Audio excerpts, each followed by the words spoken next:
Well, on November of 1963, I was 8.5 years old.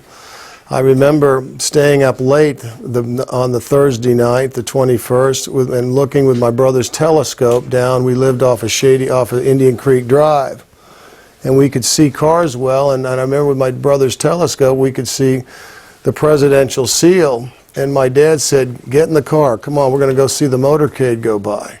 And I said, "Well, we're not dressed." It was about after 11 o'clock. And he said, "That's okay, just grab a robe and jump in the car." We jumped in my dad's Oldsmobile and we drove down to where Westover Road comes out of Roaring Springs Road. And we sat there and we saw the whole motorcade go by. Well, the next morning, my brother Bob, who's the reason I was even there, he was 11, he woke my dad up and said, "You promised to take us to see the President Kennedy." And he said, and my dad looked out the window, saw it was kind of a drizzly morning, and thought, God, he's going to have these two boys in a crowd. He liked Kennedy, but he thought it might be a bit of a hassle. And my brother used the two words you never want to, you promised. So he said, "Get your brother dressed," and we drove down. It was about a 10-minute drive down, and we parked, I'd say about 6 blocks away, and we walked in, and we became part of a crowd of about 4,000 to 5,000 people. We were probably standing around the crowd for about 20 minutes when here comes President Kennedy with Johnson and Connally and Jim Wright and Senator Yarborough, and they got up on what was I didn't know it at the time, it was a flatbed truck they'd put bunting on, and the presidential seal there and the lectern. And it was amazing to see President Kennedy because, God, I had mostly seen him on television in black and white, and there he was in living color, and I couldn't believe how red his hair was. A Navy suit on, and he seemed in very good spirits. He made a joke about his wife, Jackie, not being there, but of course she took a little longer to get ready in the morning, but she looked a lot better. And it was I remember just a real euphoric crowd. I was a bit young to really understand later the consequences of the event. I couldn't believe he had been killed. I came in off the recess playground. I was going to St. Alice, Catholic school off of Camp Bowie.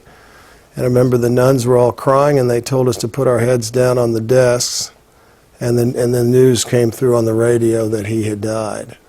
And you see, after that happened, everyone in the North Texas area wanted to pretend like it had never happened. It was such a dark stain on these local communities, and nobody would talk about it.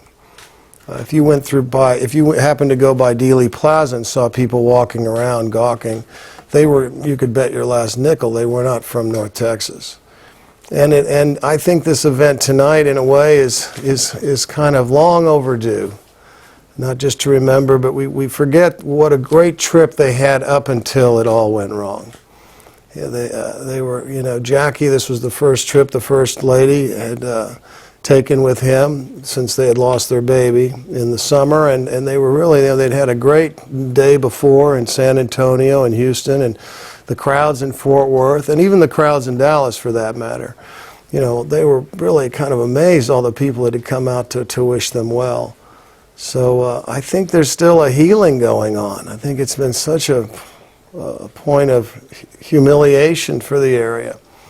That I think it's long overdue, and I think it's to be remembered that the trip was a great trip until they got to Dealey Plaza. And can you tell us something about Parkland?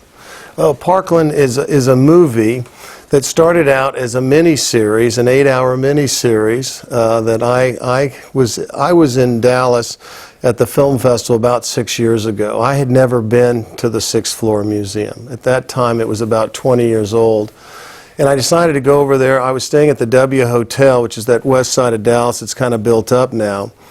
And I had always wanted to go over there. I'd been by Dealey Plaza many times as a boy growing up. And I put on a baseball cap and I went over there and I went through it. And the first thing I saw was a still from the speech in Fort Worth in the parking lot of the Hotel Texas. And the next day I called the curator, Gary Mack, and I got him on the phone. He knew who I was. I said, I was in that crowd. I said, do you have any pictures from the front? And he didn't, he was kind of cajoling me a bit. And then later that afternoon they called me, they said, we found some images, and it was from a newsreel, 16 millimeter newsreel. I forget the man who shot it, a guy named Cooper, I believe. And you can see me in a couple of moments there, cuts from the president to the crowd. And it kind of gave me an idea. I thought, has anybody ever told this from a human interest story? It seemed like it was always, any kind of dramatization of the event was always kind of, done in it with a conspiracy angle, like Oliver Stone's movie and a lot of others. I remember the first one I think was called Executive Action or something like that.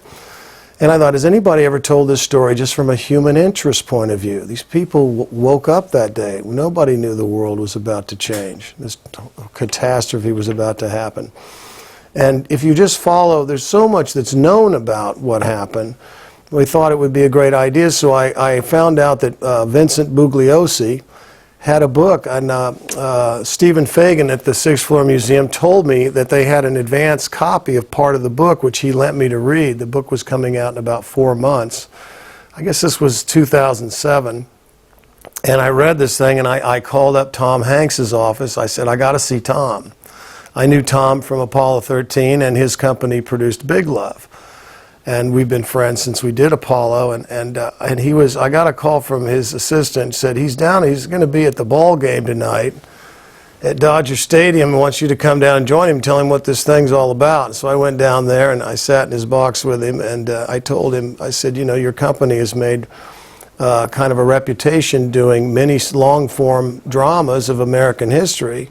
I said, I think I have your next miniseries. Is telling the story of the assassination in Dallas and to correspond it with the 50th anniversary that's coming up. And so he called up HBO and said, I've got my next miniseries for you. And so we got the book, the Bugliosi book, we got the rights to that, and we had a meeting with Bugliosi, very interesting man. I mean, that book's, his references have references in that book. It's a cellular analysis of the event. And we hired Peter Landesman, who would ultimately direct the movie as well, to write it as an 8-hour miniseries.